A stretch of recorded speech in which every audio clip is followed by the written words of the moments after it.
Little Miss Recap contains adult language and is intended for entertainment purposes only.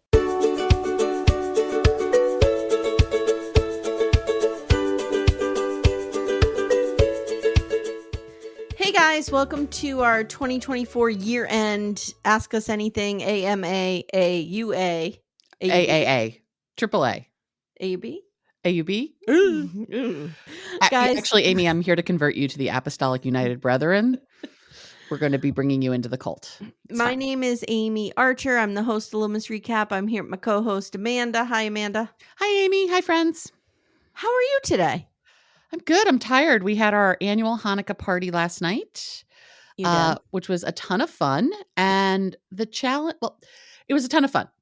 What I'm about to say does not take away from the fun. We had fewer people than we anticipated. Mm-hmm. And I think in large part, that's because of when Hanukkah was this year. Usually it's earlier in December. Yeah. But I think being between Christmas and New Year's, it's tough. It made it hard for some people. I think it made it easier for some people too. Yeah. But so we had a smaller turnout. We have a ton of leftover food. If any backdoor friends are hungry and live in the greater Doylestown metropolitan area, I invite you to come over and eat hoagies and a very large croissant. Don't dare put your address out there for the public. That's why I said the greater Doylestown metropolitan area. Okay. I'm safe. I'm not worried. Okay, so we have an AMA today. We asked you to submit your questions. This is a little different than mailbag because mailbag is like you're asking us for advice or our thoughts on something. And we're giving you poor advice, maybe decent advice. Who knows? We're trying our best. Yeah. And this is more like questions about us, like things you just want to know. So here we are. Here we go. Amanda's going to be in charge. I have 2 questions that came in on the Patreon post. Okay, cool. People just posted underneath instead of putting it in the... So we'll pepper those in as we go. Okay. And we'll try to get through as many as possible. We may not get through all of them. Yeah. I have all day, girl. Whoa.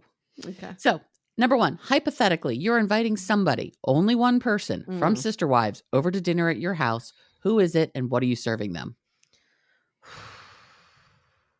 You go first because I got to think about this. I'm going to go with what might seem like an odd choice. Okay. I'm going to go with Logan. Oh. I'm going to go with Logan. Okay. I'm going to find out what Logan's favorite cocktail is. Oh. And I'm going to serve him some real heavy versions of that.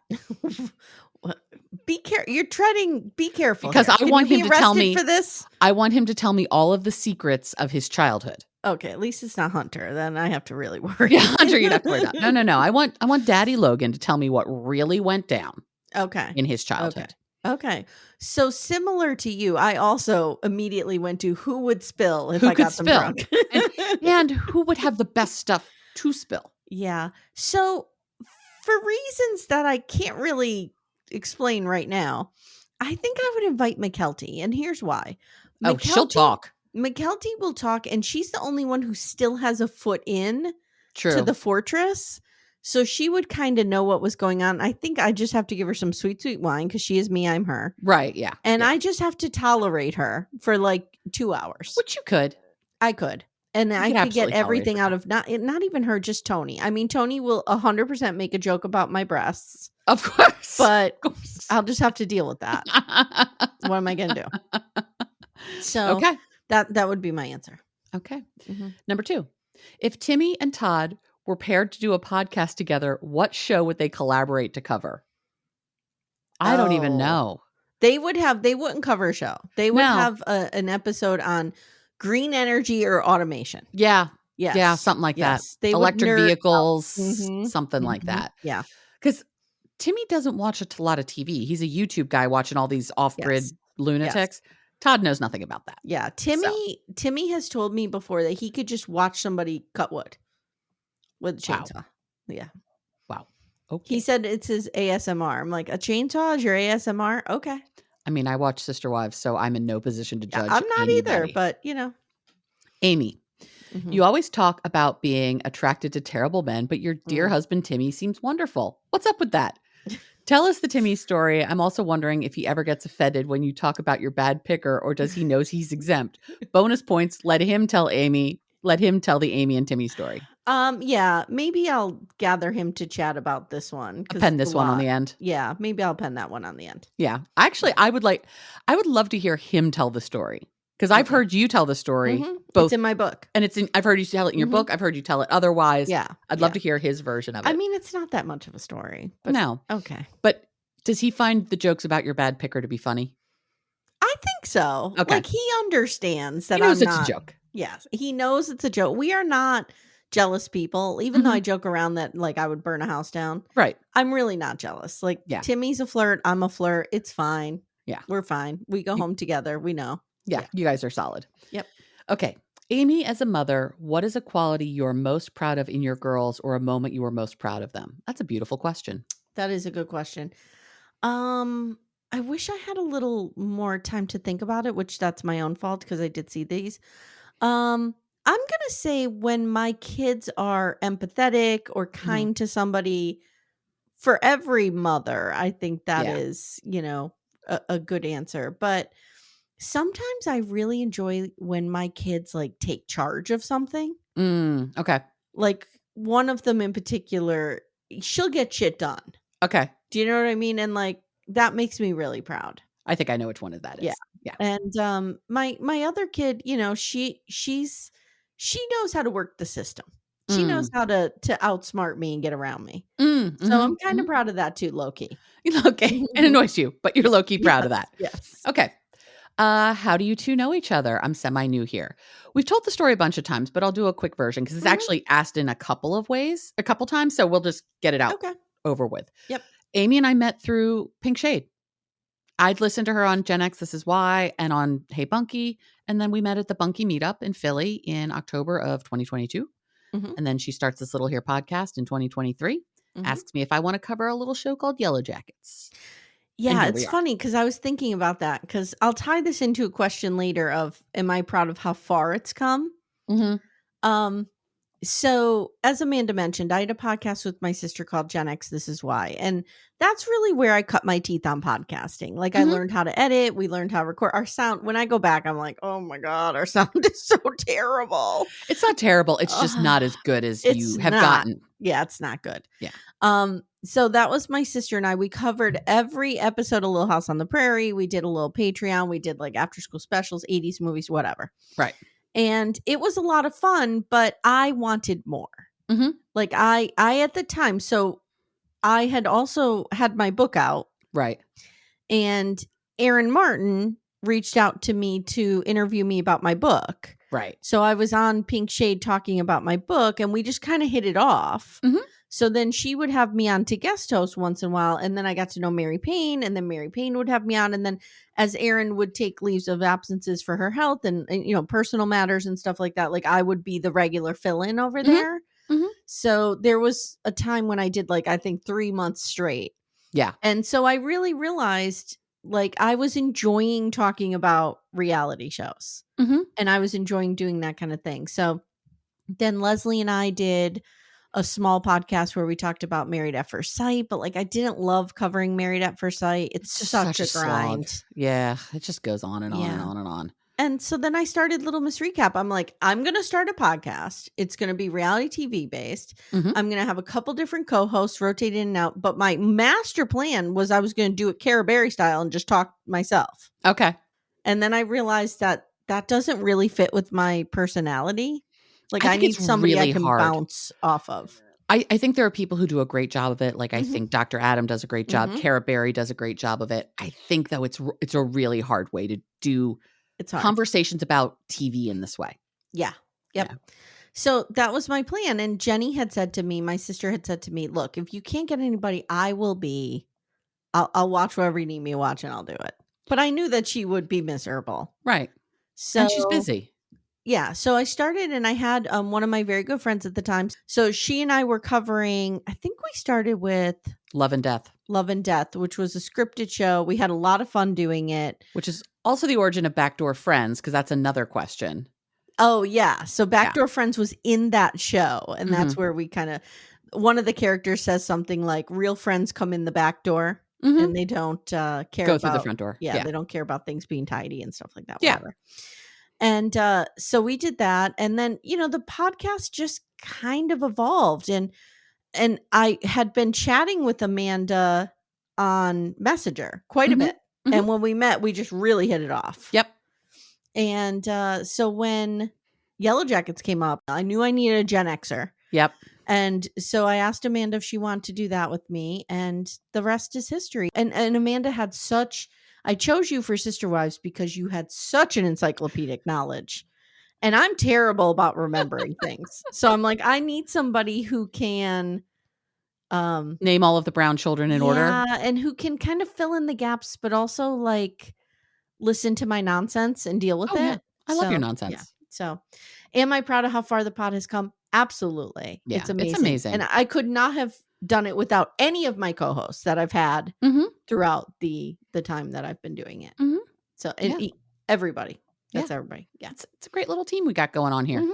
Yeah. I had friends spend the night after my party last night, and my friend Kathy was like, so tell me more about the podcast. Like, she knew a little bit about it. She wanted to know the whole thing. And I was like, yeah. And then this summer I became director of operations because we had to pick a title for me. Yes. And she's like, what does that mean? I'm like, not a whole lot different than it meant before. Yeah. Well, it is. And I'll tell you what it is. I realized I wanted to bring Amanda in because I was constantly picking your brain and asking you to strategize with me, and I wasn't compensating you for that. No. And that didn't feel fair to me. Okay. So I'm paying you for your brain power. Sorry about that. Which I appreciate a lot. I don't know if that's worth it, but okay. I know you do. I hate free labor. So I know you do. Yeah. I know you do. Okay, next question. Oh boy. Fuck, marry, kill. Ryan Anderson, Cody Brown, Garrick Merrifield. Haven't we litigated this? I feel like we have, and I feel like that's how we got to the events of December 18th. I feel like we're going to go there again. I think we might go there again. December. Apparently, we shouldn't answer these questions in December. Is really what it boils down to. Yeah. All right. I'll go first. Okay. This is a real Sophie's choice. I like you're just staring at the list. Like, I don't know how to make this better. God, I hate Ryan so much. I'm going with marry Garrick because he has the most money. Yeah, I think I'm going to go marry Garrick as well. Yeah, he's got the most money. And honestly, he'll be so busy with Jesus and the Brazilians, he won't pay a lot of attention to us. That leaves us having to have sex with Cody or Ryan. I know. And you know where we're going to go. I know. I'm going to have to kill Ryan. No, I am here to say, for the sake of humanity, I will have sex with Ryan Anderson. Wow. I will have sex with him. I'll do whatever I have to do to get through it one time. And I will, sweet wine. And I will erase Cody Brown. Okay. For all of mankind. That's probably for the best. That's probably for the best. I'll do it. I don't, it's going to be quite wild. It'll be a sweat towel hanging over my face. No, you're going to go doggy style. So yes, you have to I look can't at look him. at him. No, right, you can just I'm face gonna go away. doggy style and just have a picture of like Billy Bob Thornton in front of me. Or just my face in the pillow going, just get it done. Do what you got to do and let's get it done. Okay. And I appreciate the end of the question. Sorry for this 2024 energy in 2025. Okay. How do you stay motivated when struggling financially? I'm deep in the 2 small children and daycare era with student loan debt. Please, public service loan forgiveness come through. I get a step ahead and 2 back. I mean, Timmy and I were just talking about this the other night because we remembered a time when Timmy remodeled my dad's kitchen and we were talking about whether or not my dad paid him. And I'm like, yes, my dad paid you. Like we were at a stage raising our kids where you could not work for free and I would not let you. Right. My dad paid you. If you have time and energy, you're doing it for money. Yes. Yeah. Yes. So that sounded way dirtier than I meant it. I mean, I've been there. I've been there with the daycare and the best piece of advice I can give you is it will get easier, especially once you're free of the daycare bills, which there is an end in sight to that. Yeah. You know what I mean? Like that doesn't go on forever. Right. Nope.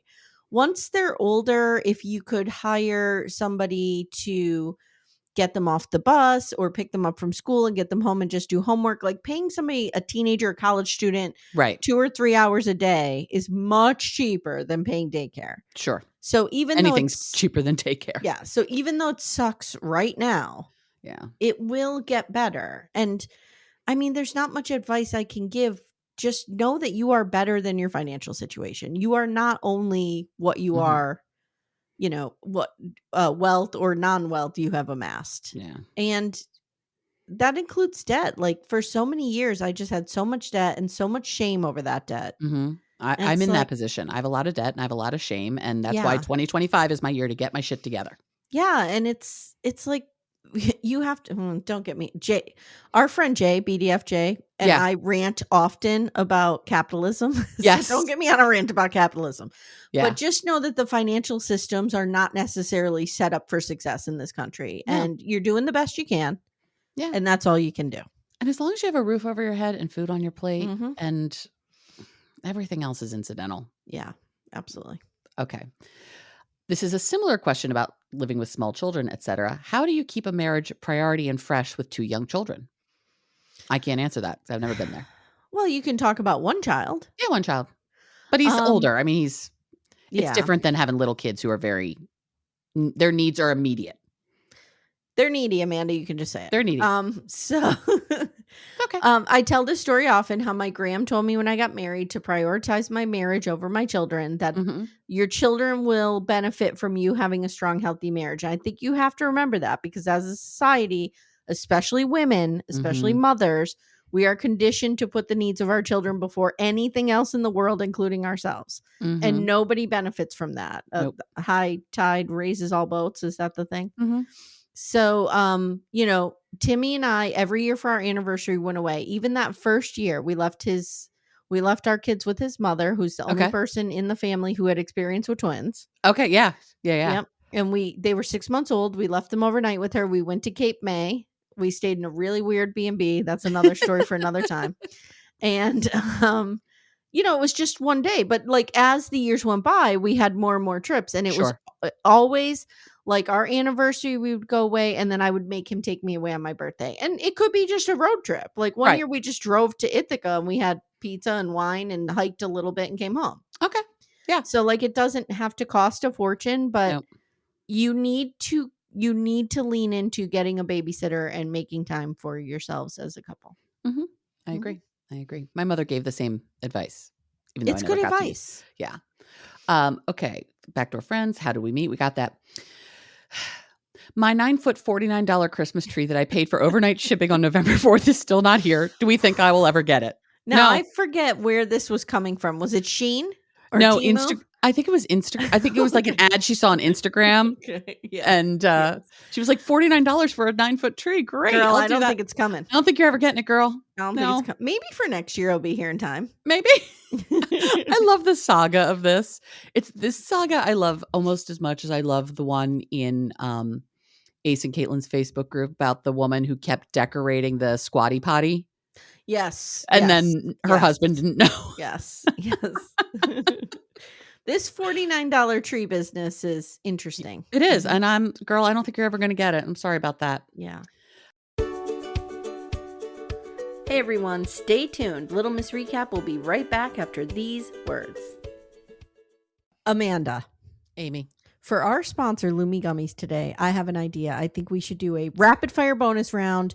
Which 90-day celebrity stars need a Lumi Gummy or have taken a Lumi Gummy maybe? Okay. Madeline. Oh, I have her on my list too. Manon. Manon could really use indica. Yeah, to calm her the fuck down. Calm down a little bit. I think Jenny could use a sativa to maybe up the energy a little bit because there's none there. Funny you mentioned Jenny. I have Sumit's aunt can use one to definitely chill out a little bit. She definitely could use one. This is a wild card. Florian could use one.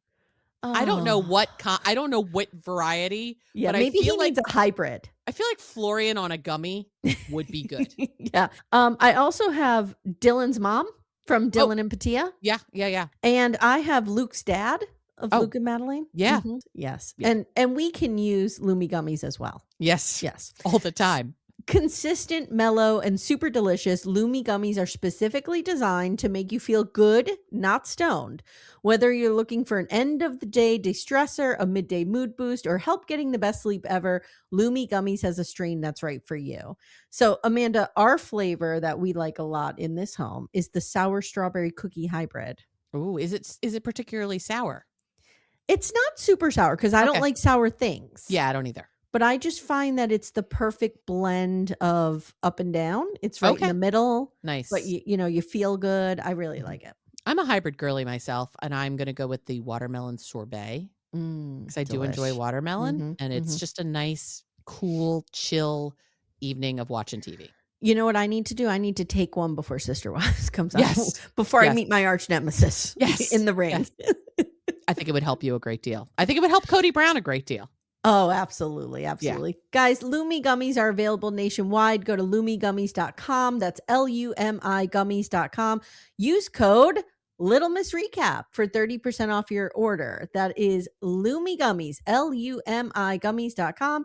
Code Little Miss Recap. Lumis.com. Code Little Miss Recap. It's 30%. And the link is in the show notes if you guys need it. How do your families feel about you sharing tidbits about them? They have become ancillary characters, and I always wonder if they know it and like it. So I'm curious to know how Martha Lipnack has responded to her fame becoming a character. Yes. Her fame. She knows I share occasional ones. She doesn't quite get why it's so funny, but she's fine. Todd doesn't mind me sharing tidbits at all. Todd's a pretty open person. He's not particularly private. And I don't share anything that I know he would not be comfortable with me sharing. Yeah. And I think he likes when I talk about him. I think he likes when I talk about the good stuff. Well, I only really talk about the good stuff because it's 99% good stuff. Right. So. I don't think Timmy minds. I think Timmy worries that I annoy other people with how much I talk about him because he'll be like, you talk about me a lot. It could be annoying to people. So I've tried to scale it back a little bit, but I can't help it. Like, he's my best friend. And so when I go through life and we're doing things, I'm talking about him. Right. He's the person with whom you spend the most time. Yeah. My mom and dad, they don't listen. So and I also want to say my family has already lived this because I wrote a memoir. So they know that I air things out. They know that I'm open to talking about things. And they've always been supportive because, my dad's an artist. My sister's an artist. They see my writing as an art. Mm-hmm. So everybody is really supportive, especially my sister. She just, your sister lets me malign her constantly and doesn't hold it against me. Other than Timmy, I'd say your sister's your biggest champion. Yeah. She's fantastic. So don't tell her I said that. Yeah. But so I think my family's used to it and I think they're okay with it. Yeah, no one in my family listens to the podcast, to the best of my knowledge. Timmy listens to every episode and Jenny does too.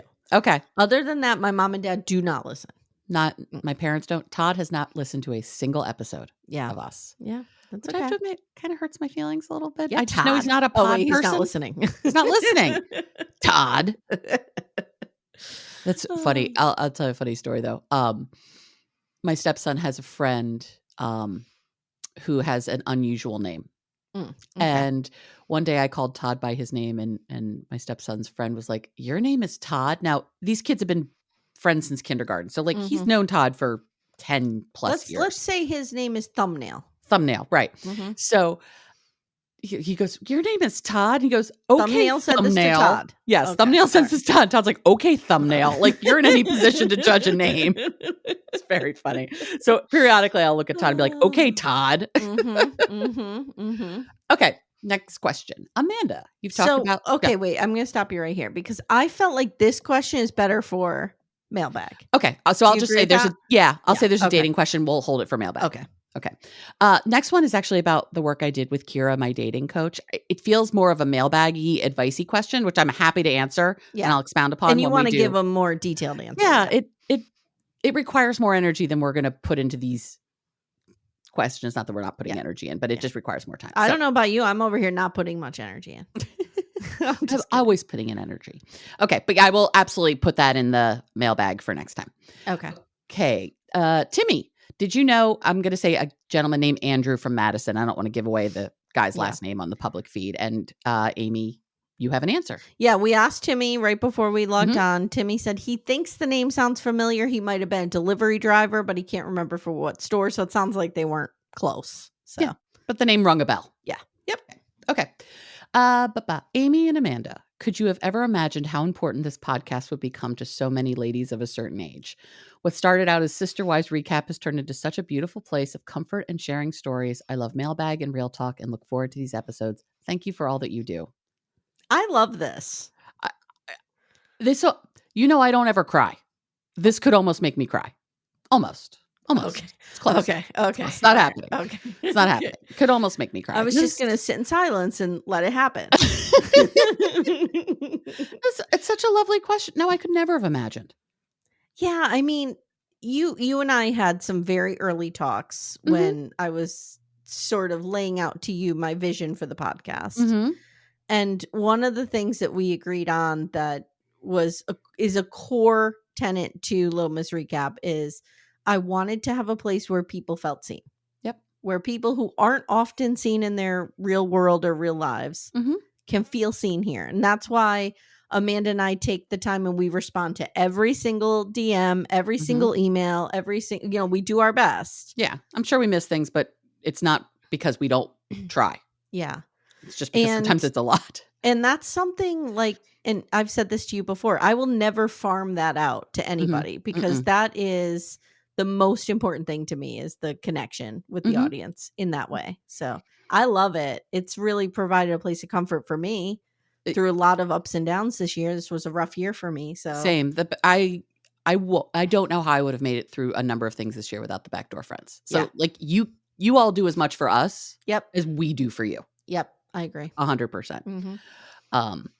This is a fun one. Amy and Amanda, what careers did you think you would end up with when you were growing up? What is your dream career? How do those compare with what you actually do right now? Oh boy.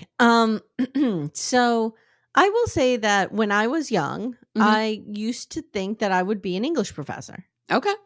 And I always wanted to have 2 girls and be an English professor. Well, you did that. I did that, but I kind of stumbled into all that. Like I didn't intentionally do that.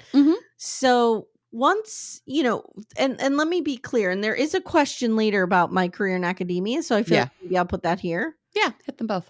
So in academia, I was an adjunct professor, which don't get me started. It's such a rigged, terrible system. It's a that fucks people over system. Yeah. And I could have a whole real talk on that someday. Yeah. So I was an adjunct professor because I had an MFA, not a PhD, and that's very difficult to become a tenured professor with that. Yeah. So you had the terminal degree for writing in my field, in your field, but not to be a general English professor. Right. You're right. Which don't get me started on that either. Right. So basically, then I got a job, like a hybrid situation where I was adjuncting and I was running the writing center. So I was more full-time staff. So, because I think a lot of people hear the podcast, they think I'm crazy for leaving like a professorship. I did not leave a professorship. No, you did not leave a tenured professorship. Right. I would not. No. I left a staff position at a university that was, I feel, being very poorly run. Okay. So I left, and then I did a lot of, before I left and after I left, I did a lot of work with my therapist to talk about like, what are my skills? And I still feel, and I talk to Timmy about this all the time, I still feel like my skills are not marketable. Like I am screwed in the future. But one thing I always really enjoyed that I kept coming back to was connection. Like when I wrote my book and I was touring and talking to people, just connecting with audiences. When I worked on the school shooting book, connecting with the survivors, connecting with so I knew I needed a job that had connection. And I have found that this is the perfect job for that. So is this my dream career? Yeah, kind of is now. Kind of is. Did I come into it knowing that? No. But here I am. Yeah. For me, so when I was a little kid, when I was a real little kid, I wanted to be an astronaut. Because I just thought that would be real cool. Yeah. Then math happened. So being an astronaut was not a thing that was going to be possible. Math has derailed the greatest many of a dreams. thing. Many a thing. And so I started college as a history education major. I thought I was going to go teach high school European history and world history. I thought that'd be fun. I had about 5 different majors in college. I've mentioned before, college was a very difficult time for me. I was very depressed. I had 3 different majors as well. It was a hot mess. Mm-hmm. And then, I wound up stumbling into a tech job. I did one of those certification programs. I got certified in back then Microsoft and Novell. If anyone is a tech person and remembers Novell, and was a network admin for a while. And I was like, I shouldn't be in a server room all day. I'm too much of a people person. Yeah. So wound up going to the other side and doing all the customer facing stuff. And now I'm a project manager. Is it my dream career? No. I mean, it's fine. It pays the bills. I get through it every day. It does not light me up. It's not the work that lights me up. Right. My dream career would be being a therapist. I actually tried to get into grad school to be a therapist, and I couldn't get in because of my real poor, undergrad experience. But I'm going to say this feeds a lot of what I think the need of being a therapist would, in that the connection piece and the being a part of people's lives and maybe helping them in some way, shape, or form. Even if it's just talking about Cody Brown. Yeah. Somehow, I mean, the question above, like, it has an impact. So I do, in a way, feel like this is a bit of my dream career. Yeah. This is my job I love. I have another job that pays my mortgage. Well, I don't have a mortgage, my rent. There you go. This is the job I love. Yeah. And I love it more than anything. Me too. This is my favorite job I've ever had. It's so funny because when I was working at the university, I also took classes towards being a therapist. Yeah, this doesn't shock me in the least. And then when I left and I wasn't getting that free tuition, that's the end of that. Yeah, that's the end of that. Yeah, no, I for years I would say my favorite job. I was an admin assistant before I got into tech at a retirement community in the dining services department. I loved my boss. He was a ton of fun. Like it was a very easy job for me. And it satisfied the project manager brain in me of like being able to cross shit off lists all day. Because being an admin is just a lot of getting things done. I love that too. And I love it. So I always said that was my favorite job. But no, this is my favorite job. We are going to do a real talk episode, guys, about jobs in the future. And I need to tell you all about Vito and the produce department and the walk-in freezer. Okay. Right, I can't wait to hear that story. Okay. But for those of us who have watched Sister Wives from the beginning, considering there are so many years of pretty much nothing happening, what do you think it was that kept us all watching? As an aside, it blows my mind that there is such a community around this damn show. Blows my mind. I don't know what kept me into it, but I'm just fascinated by polygamy and Mormons. I think it's that simple. That's what gets people into it. Yeah. But I think what makes us stay is something that I've talked about several times, which is this idea that it's very similar to Housewives in that these people, we know what makes them tick, and now we're watching the dissolution of it all. Did I use that word right? Yes. And I think that's so fascinating. Like, if you are interested in human dynamics, you're interested in the show. Because you have 4 marriages that you're watching. You have 4 individual marriages. You have one group marriage in a sense. And then you have all the different kids. You have all the sibling relationships in and out, good and bad. I think as much as I rag on the Browns, and Lord knows we rag on them, I love them. Like, I've been watching these people for 12 years. Yeah, it's I have a deep affection for them, even though I hate Cody, but I also have this like weird, like, not affections. Like, I have affection for Cody. I know, Amy, get your face. It's not that I have an affection for Cody. I have an affection for knowing what happens to him. How's that? Yeah. Not for him personally. I want to know what happens. Yeah, we're here now to see the demise, and we're all in. And at season 12, when we were like watching yet another flash mob at a graduation party, I didn't know we'd see the demise, and I think too, like, but I'm glad we are. I think there's an element of everybody can see themselves in one part of this story. You know what I mean? Like, as much as we make fun of Christine, but I tell you, that was me and Timmy. We were banging all over town. Right. I see myself in her. I see myself in Janelle. You know what I mean? Like, we all can kind of see ourselves in these people. So they become a representation of something larger for us. And it's really interesting. I like it. And now seeing how they're all getting out of it is great. Yeah, I agree. Amy, what is your favorite shirt that Pa Ingalls wore? No shirt is the best shirt on Pa Ingalls. Ding, ding. Ding, ding. Okay, here's a bunch of quick questions, but I think they're easy and fun. How much ends up on the cutting room floor? Not much. Not much. Not much. I don't think so. There's a lot of episodes we do that you don't cut anything at all. Mm-mm. I'm not a staunch editor. I'm not doing ums and ahs and all of that. But I have a little note today, take this part out if a dog barks or, I need a minute to take a drink or something like that. Right. But someone has a coughing fit or a sneezing fit. But other than that, I think my dogs cause the most problems. They actually probably are the biggest reason that you wind up having to edit. 100%. And I think as you and I have been doing this now for a year and a half, we've gotten very good at the give and take of just the conversation. So you don't have to edit out a lot. Yes, of us, 100%. We've gotten better and better and better. Okay. Do your girls listen to any of your podcasts? I don't think so. Okay. Have you ever met Kim or Kyle from Cray Cray? No, and we would love to. No, we would love to. I keep, praying on my wish board. Hashtag, what is it? Vision board. That Kim and Kyle will do a collab with us, or we can meet with them. So we'll see if that ever happens. Yeah, that would be fun. I mean, they were my entree into all of this, so it'd be amazing. And thank you for the podcast. I was so happy to find someone who covers Sister Wives. Now I listen to all your episodes. Thank you. Well, thank you. What's something that a lot of people like that you just can't get into? For example, Friends is a show I've never enjoyed watching. Housewives. Housewives is one for me, but we're toying with something maybe. Right.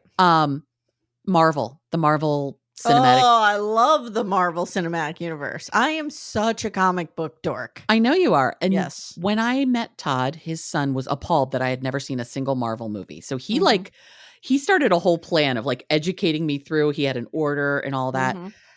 I couldn't get into most of them. The one I liked the best, I liked Ant-Man. Oh yeah, with Paul Rudd. Paul Rudd's adorable. And I liked it because it was just it was self-contained. It didn't have to go on forever. And then the other one that has, I forget what it's called, with Benedict Cumberbatch. Doctor Strange. Yeah. Yeah, I like those too because I like him. But no, most of the Marvel, I don't get it. Yeah. I really do. I have a little bit of bloodlust too. So if you like if you like comic books and you like something that's real graphic and dark, check out The Boys on Amazon Prime. Todd's loving it. Love it. He loves it. That's usually what he watches when I'm at pottery. Yeah, it's so good. He has his time with the boys. Okay. Yeah. How do the husbands feel about your podcasting? How involved or not involved do they get? I heard Todd talking about it last night at the party. He says nothing brings him more joy than listening to me podcast and listening to us laugh. Yeah, we laugh quite a bit. He loves it. Timmy loves the podcast. I think he wants to get a little more involved. Okay. Well, we're just trying to figure out what maybe the right show would be, or you know what I mean, something like that. So stay tuned. Okay. I want to get Todd on a real talk, so we'll work on. Amy, how were you able to publish your book? Was it self or did you have an agent? How about I give a quick answer and you can see if this is correct. Amy did her MFA program. As part of that, her capstone was writing her book. And as part of the program, they brought in agents that you got to meet with. You got an agent. You got your book published. Somewhat right. Okay. I got an agent who wanted me to turn Fat Girl Skinny into fiction. So we worked on revising it. When I tell you I revised that book 35 times, I'm not lying. I believe you. So we revised it a bunch of times as fiction. We just couldn't sell it. Memoir is so tough to sell, and fictional memoir even worse. So I just, a small press approached me. They wanted to publish it. I said, okay, fine. There's no money in publishing anyway. Right. So I was like, okay, whatever. So I published it that way. Publishing is a fucking mess right now. There's so many celebrities coming in. Yeah.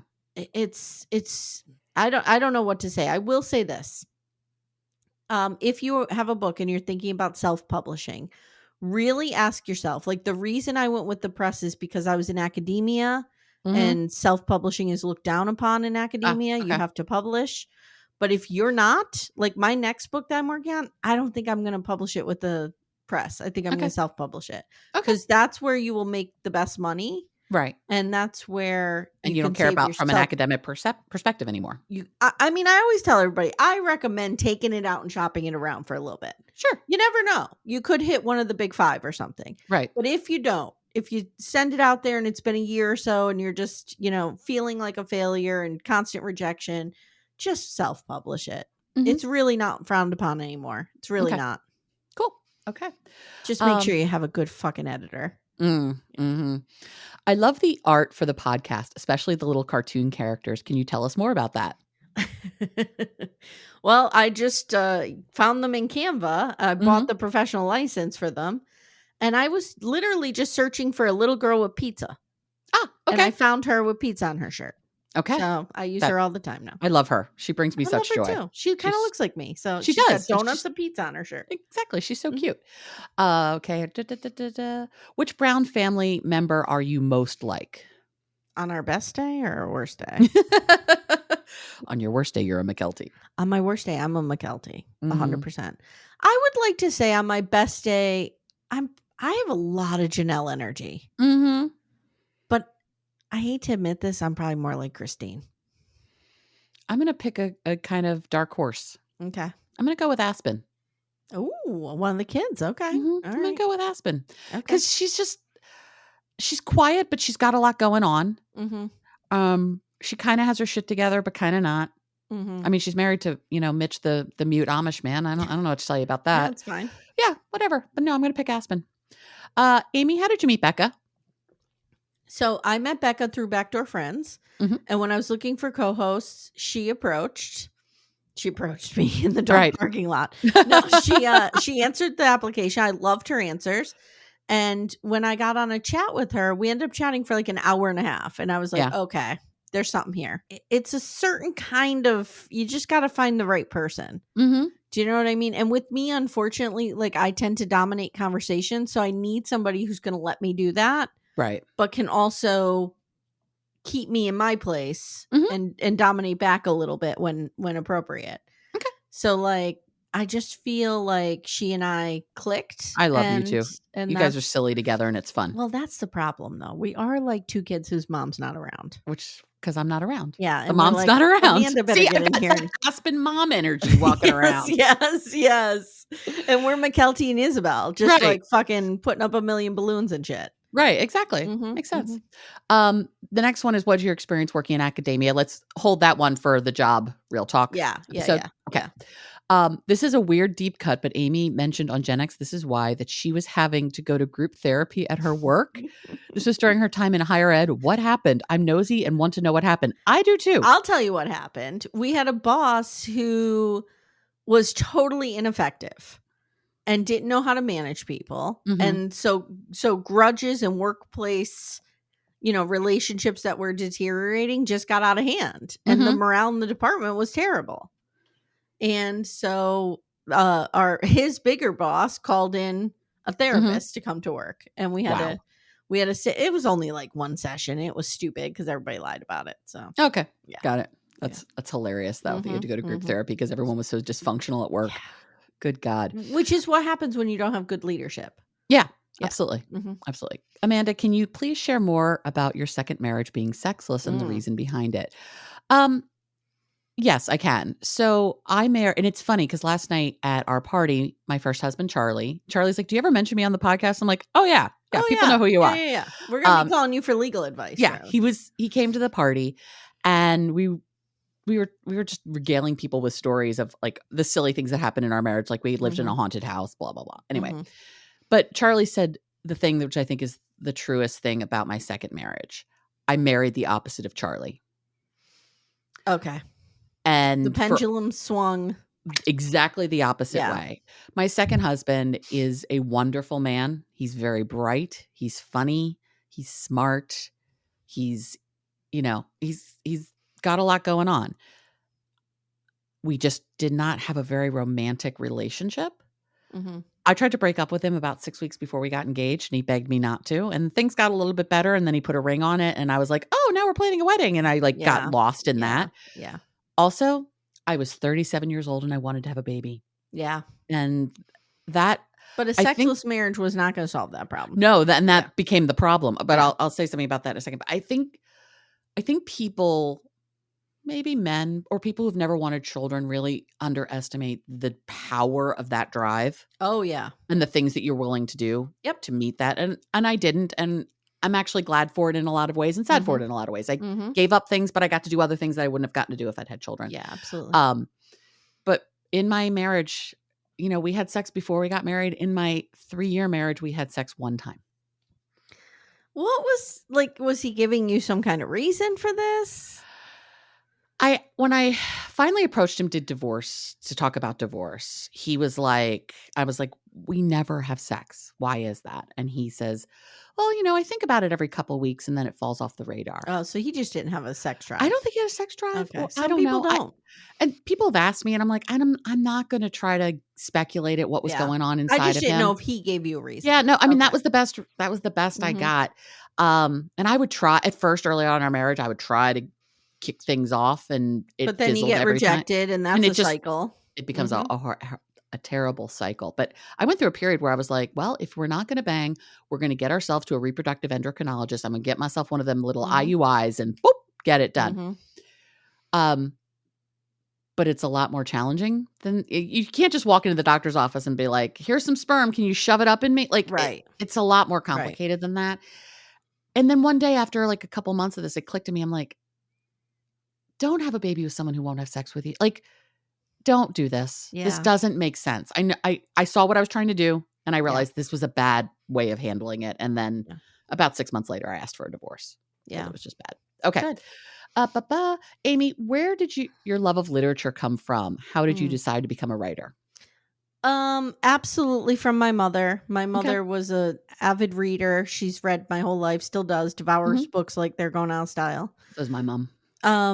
I talk about this all the time. I read The Shining when I was like 10. Yep. And I just always loved it. And was I talking about this on Ryan Bailey? But I was saying like, I was talking about with Timmy, which we didn't air this episode yet, but I never traveled. I never had the means to travel. And then certain situations came up and I just didn't. Right.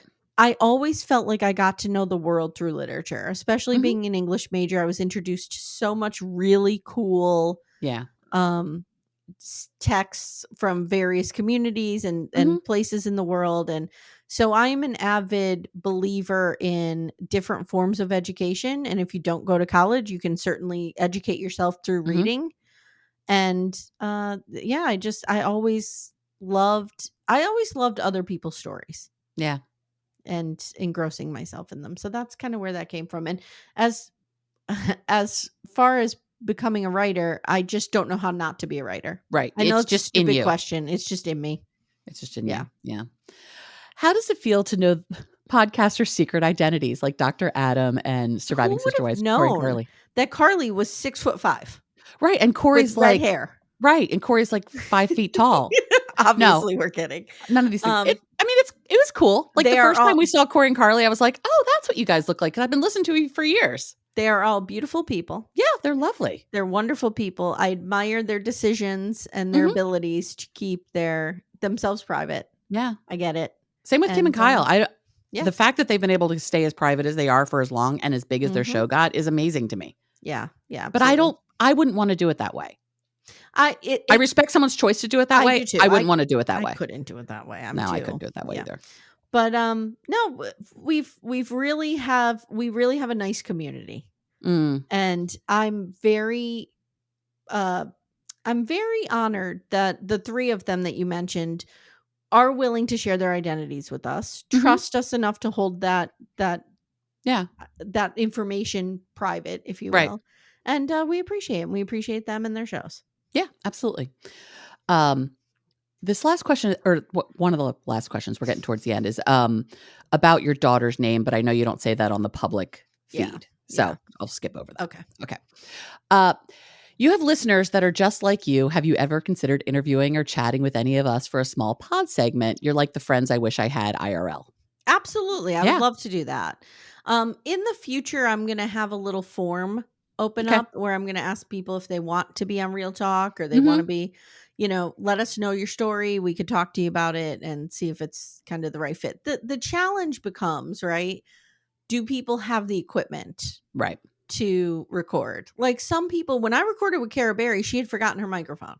Oh, wow. And she recorded with her Apple Her AirPods? AirPods, and she sounded fine. She sounded fine. So, like, I think we could get a good interview with somebody, but that's the challenge and that's the resistance, because Amanda will tell you I'm a sound lunatic. Yes, you are. Yeah. Yes, you are. If one of your daughters brought home Peyton Brown as their potential husband, what would you do? No. No? I mean, Timmy'd be happy because he'd probably have somebody help him load firewood into things. Maybe. I mean, Peyton does appear to be a strapping young man, as the kids say. That'd be about it. That's the only good thing about him. And our last question. Well, we have 2 more on Patreon. Oh, yes, 2 more Patreon. If you could ask a question to all of the sister wives and their significant others, if they have one, what would it be?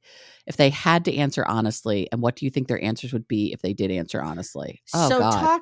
I guess we're talking about the adults. Yeah, I think the so. The super wives, listen to me, the sister wives. Yeah, but it says in their significant others. So to me, that says, McKelty, Logan. Let's just stick with the wives. If Okay, we had to put them in like a lie detector situation. Yes. What question would you want to ask Robin? Did you mean to do it? Was this your plan the whole time? Yeah, that's a good one. That would probably be something along the line of mine. And we put her in a truth serum situation where she has to answer that would be like, was this your goal? Was this intentional? Right. Yes. Christine? I think I would ask her what Cody's dick is like. Oh, okay, I wouldn't. Because she would give me the honest answer. Well, she'd have to give me the honest answer. She'd have to. I don't want to know. I don't really know what else to ask her. So that's what I would ask. I'd ask her, when did you know you wanted to leave? I think when we met her. Episode 1. I think so too, but I would love to hear when it really clicked for her that she wanted to leave. I know what I would ask Janelle. What's that? I would ask Janelle, why do you hate Mary? Tell us everything about Mary. That's a good one. What really happened when you all got together? Yes. What really happened? And Mary, for the catfish, like, would you have, if Samuel Jacob Cooper had been real, would you have left for him? And I can answer that, yes. Yes, she would have. Hashtag mystery man. Okay, your questions. All right. So the questions here are, who is the bravest person you personally know or knew? That's a hard question. That is a hard question. So I will say this. I think one of the bravest people that I know in my current life would be my sister. Because my sister went against if there's a social norm, she'll bust through it. Yeah. Like she knew what she wanted in her life. Like she really shed the expectations of the very traditional hometown we grew up in and was like, I want more.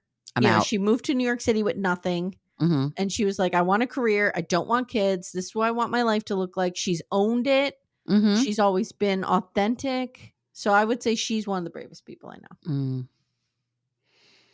I'm going to say my dad for, he had this family business that he hated. And he, at 35 with a kid, he was divorced with a kid. He, gave up the store, had to go back to school, went to medical school at 40 years old, finished his residency at 50. Like, there's a lot of prices that he paid for that decision and a lot of benefits he got from that decision. But, it's fucking brave to do that. Does he love that work? More than anything. He's still practicing. He's 80 years old. He loves being a doctor more than anything. He really wanted to be a surgeon. But given his age when he was going through it, he's like, what do I do if at 52 I get a tremor? Yeah. I can't work anymore. That's true. He also, when he got out of his residency, he had a ton of student loan debt and my student loan debt. And he's like, I got to be able to make a lot of money for a long time. Yeah, I got it. Yeah. Okay. All right. How have your personal goals changed in each decade of your life? I'm not meaning career, family, or health. I'm wondering more about a personal level. For example, in my 20s, my goal was to behave so others would think I was a good employee, a good wife, a good mother.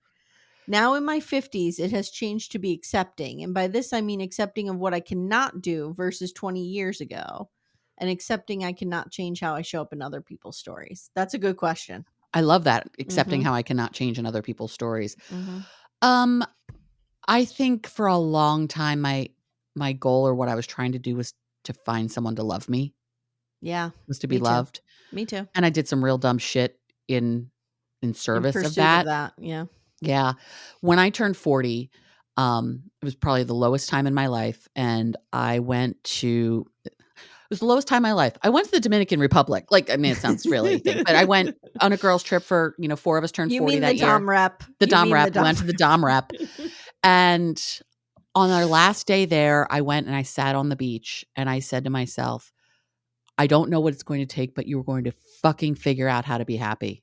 Yeah. Because I'm tired of being miserable. Yeah. And so that was my goal for my 40s, and I got there.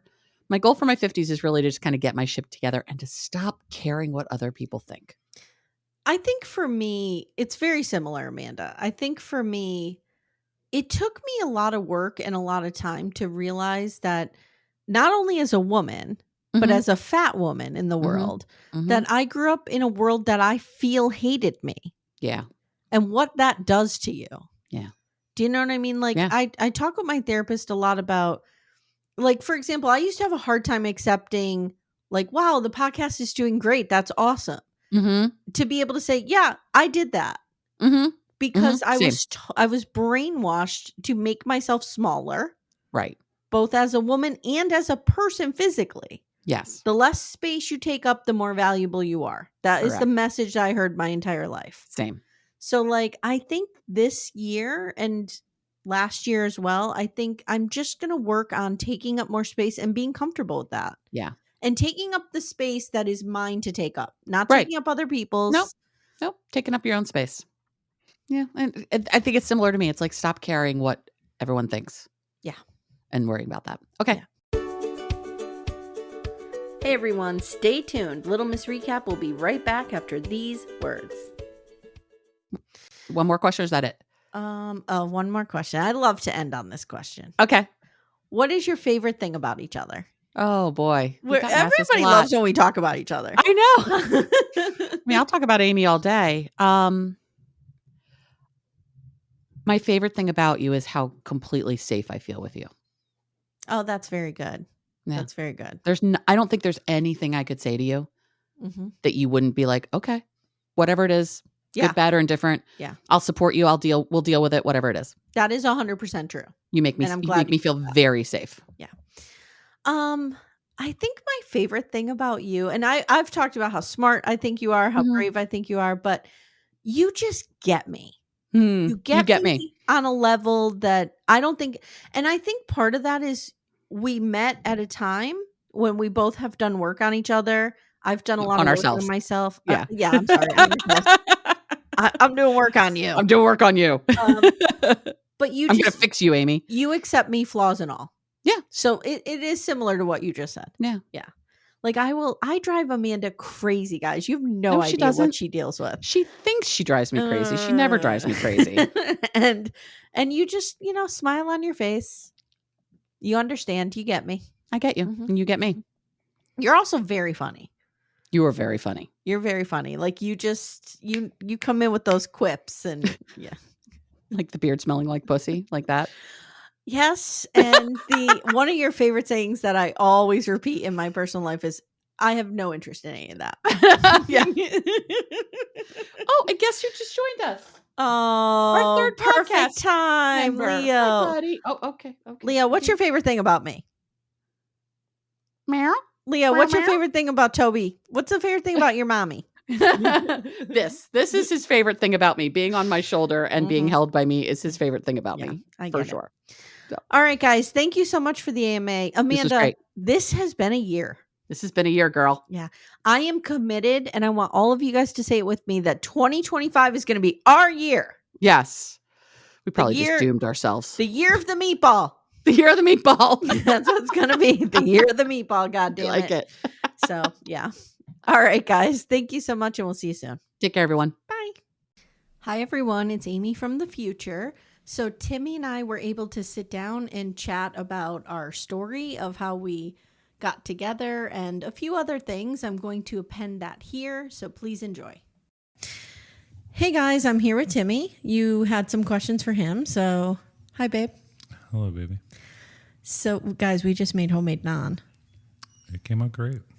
But I did have to call you in, as I do all things dough related. Yeah, that's fine.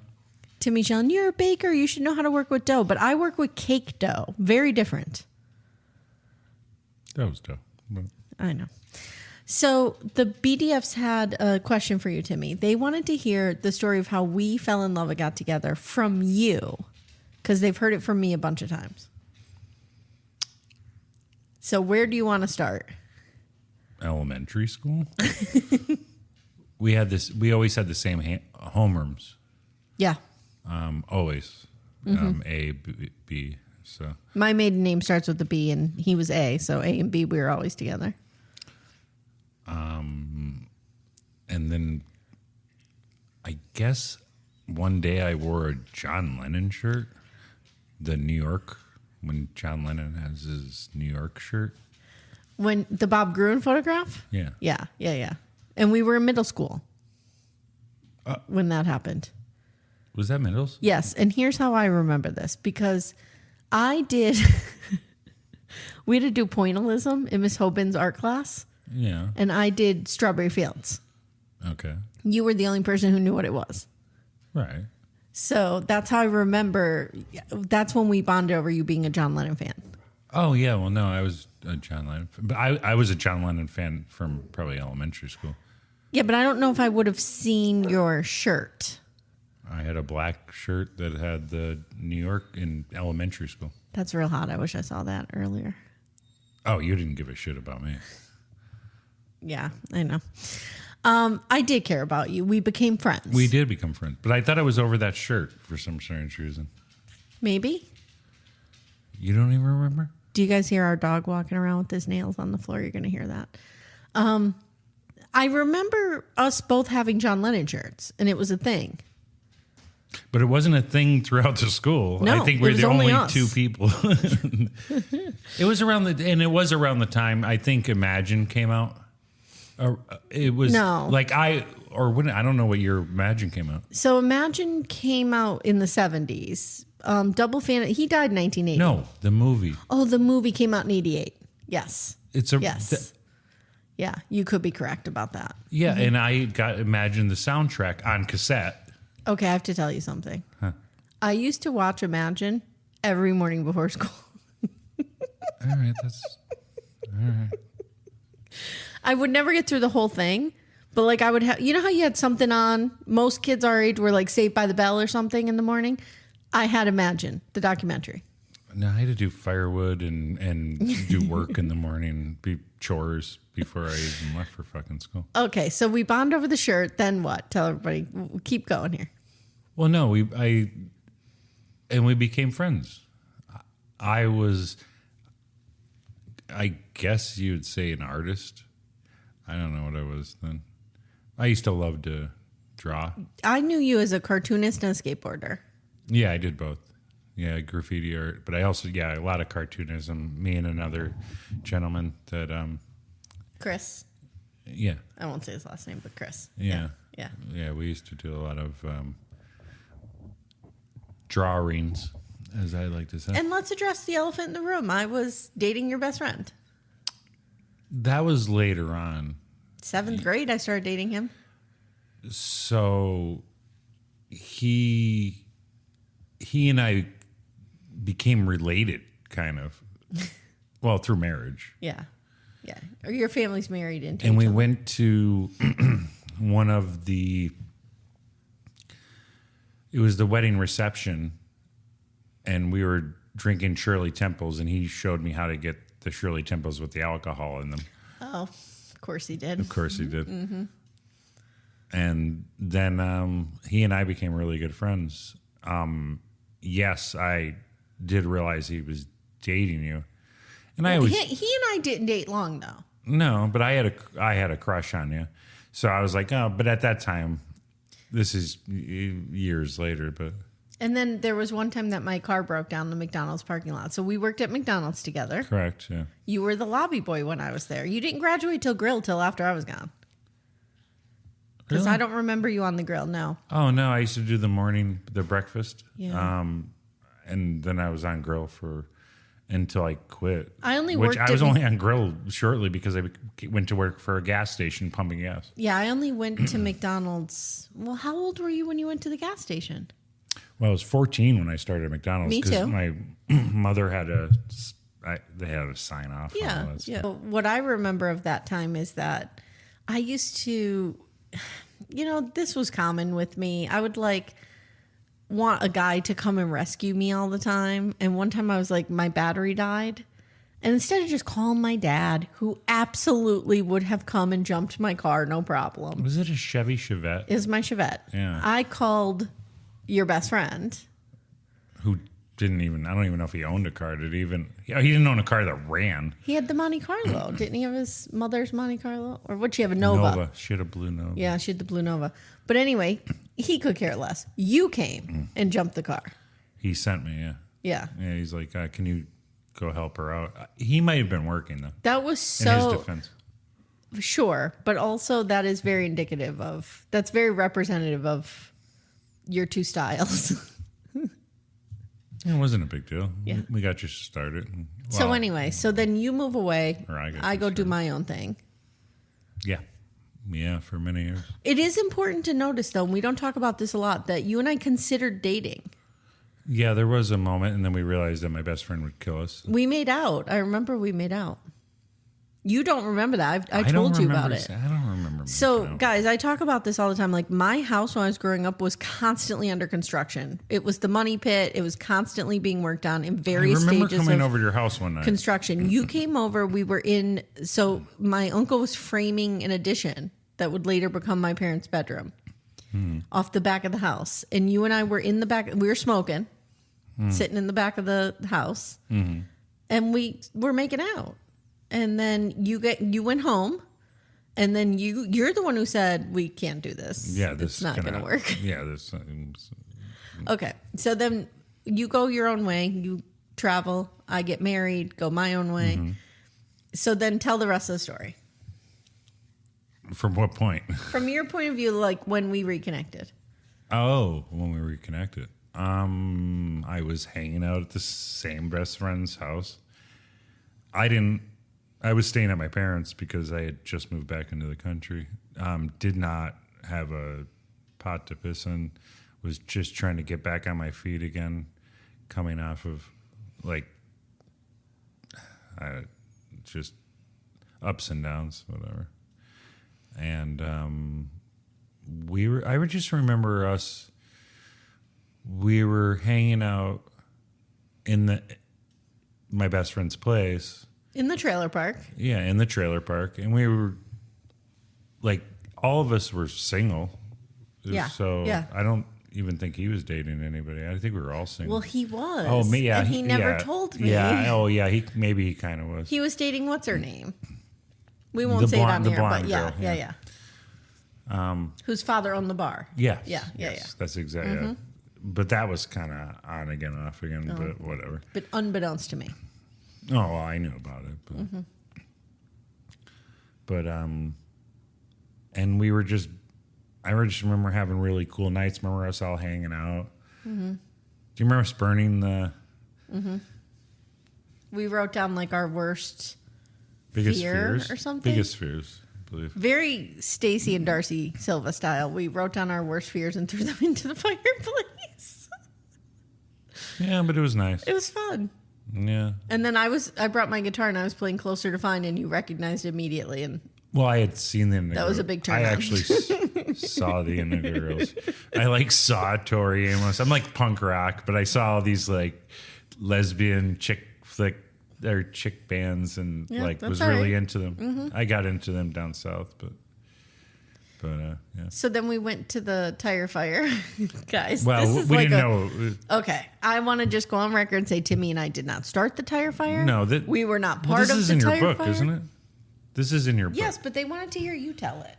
Oh, okay. Well, yeah, there was a tire fire. We don't know how that came to be. We just found ourselves ourselves I think people just there. started throwing tires on it at some point. In a trailer park. Well, no, it was up in the woods behind the trailer park. Oh, it was behind the trailer park. Yeah. I remember I had to we had to go off-roading up in the back there. And I'm driving my daily driver, my only vehicle, just hitting trees and just trying to avoid damage so I can get to work the next day. But yeah, And then I just remember one night getting a phone call from you. Well, we used to do this thing where we would joke around that we could only have like intelligent conversation with each other because we were kind of snooty that way. Well, it was kind of a joke, but whatever. We had good conversation. We were on the same, we had the same sense of humor. I had traveled. By that time, I already spoke a different language. I had traveled, seen enough, and I think I was dating like 3 different women though. Yes. Mm-hmm. Like just casually, but I was dating, and they didn't do it for me. Like they weren't. So what was the phone call? You called me to just hang out. Like it was Labor Day weekend? It was Labor Day weekend. But before that, let's back up. Before that, the night of the tire fire was the night I had the big fight with your best friend because I discovered he was seeing somebody. Oh, and you felt like he was leading you on. Yeah. And I was trying to leave and you were begging me to stay and you were like, I like you. And I remember calling Jen on my way home and going, I think Timmy likes me. And it was like it never dawned on me. No, we were always friends, but I mean, obviously you're always going to have an attraction to people that are your friends. Otherwise you wouldn't be friends. I think you'd be a fool not to be attracted to somebody that's your friend because... Do I need to go through your phone and see who your friends are? There's a lot of males. It's going to be weird. You're like, oh, I didn't know that part either. So we spent that whole weekend together. Mm-hmm. What did we do? I forget. We went to Panera Bread. That was our first date. Panera. Yeah. If you want to call... I don't know. I call that a date, but... We went to Whiskey Business. Well, did we ever? Eat foosball. Played some foosball. We spent many nights at Whiskey Business. Yeah, we had a lot of fun. Little dive bar right around the corner from my apartment. It was just the early day, like... Oh, you had to call the 3 girls and break up with them? I did do that. I did have to call some people to break up with them. Or not break up, just be like, hey, I found somebody. I felt obligated to do that because once we connected, like... Did you know immediately, like, you were in? I was hoping because I was like, this would be great because this is right up my alley. Somebody I can have a conversation with. I mean, we used to talk up until the wee hours of the night. Mm-hmm. So we were definitely on the same page or in tune with each other. That is such a practical approach to love. Well, on paper we worked, so I just, I thought it would be a good match. For me, it was like a lightning bolt. I don't understand relationships where you have nothing to talk about. No, but I'm saying for me, it was like I've never connected with somebody like that. Yeah, no. Do you remember when we first got together, I remember annoying the piss out of my father and mother. I think it was not my mother, but my father, because I'd be like, babe, baby, babe. I still call you. I still do that. Yes, you do. I still do that to this day. Yes, you do. And it doesn't annoy after almost 20 years, doesn't annoy the piss out of anybody. But they're like, why don't you just say Amy? I'm like, I only say Amy when I'm mad at her. But I was never mad at you, so it was always babe or baby or. I have to say, like falling in love with you in that whole period was like the best time of my life. Yeah, we didn't have a pot to piss in either. We had nothing. Broke and didn't even care. We did not even care. I was bouncing. I was doing this job, that job, whatever I could. Mm-hmm. Oh my God, we were broke and happy and like barely, like literally just getting by, like paycheck. It was paycheck to paycheck back then. It was for a long time. Yeah, it was for yeah. Well, until because you throw twins into it, and it's when I got in the union, I felt a little better. But yeah, but when you got into the union, I decided to leave my job. Yeah, that's fine. Whatever. Yeah. Because I would have been, you guys know this, I'm sure BDFs out there know this very well. Can I make more than I have to pay in daycare to work kind of situation? Well, no, that's totally what it was. We did a lot of balancing we did a lot of move and runner, and then we bought a house. We had no business buying a house. Well, we bought it. We were in the sketchy worst credit. We were in the worst. Yeah, it was one of those high risk loans. We were paying God knows what percentage. The first thing we did, I think, was refinance once I was kind of steady at work for a little bit. So something that you said to me in one of our first nights together really stuck with me through all these years. We were on my couch in Wilkes-Barre. I forget, we were probably drinking. And you said to me, I was like asking you what you want in life. And you said to me that you want what your parents have. Yeah. Which for people who don't know your parents, tell them what that means. Geez, that's a couple that were together for like 60 years.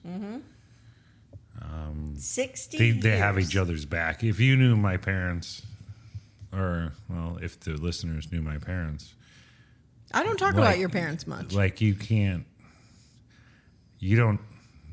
wouldn't say something to my mom about my dad without my mom No. like cutting you. Yeah. And you wouldn't say anything to my dad about my mom without my dad just flipping out or losing his shit. So Yeah. they just had each other's backs. That's just the way it was. They worked as a team. Oh, everything. Yeah. Unfortunately, like it just really beat up their bodies because a lot of the work to create what they had was off of their backs. So, Yeah. but yeah. But I remember you saying that to me. And at the time I was like, I don't want to be married for 60 years to somebody. But now I look back on that and that was really sweet. And that is kind of what we have. I mean, we're only together 17 years, but. Yeah, it's similar. You know, you never know. Hey, things are going well. Might keep going. 17 years. Our girls are 18. 18 years, then we're together. But like, hey, we might keep going. You never know. I hope so. All right, guys. Thank you, honey. All right. Thanks, babe. Baby. Your you. dad's rolling over in his grave. Thanks, babe. Oh, God, would they still stop saying that? Thank you so much for listening to Little Miss Recap. If you'd like to support the show, the best way you can do that is to join our Twin Flame universe, which is our Patreon, Supercast, and Apple subscription feeds. The links for those are in the show notes. You get ad-free episodes and a ton of bonus content. You can also subscribe to the feed so you don't miss an episode, share the show with a friend, and leave a 5-star review. To contact the show, please email me directly at amy@littlemissrecap.com or join our Facebook group Backdoor Friends. Thank you so much for listening, and we'll see you next time.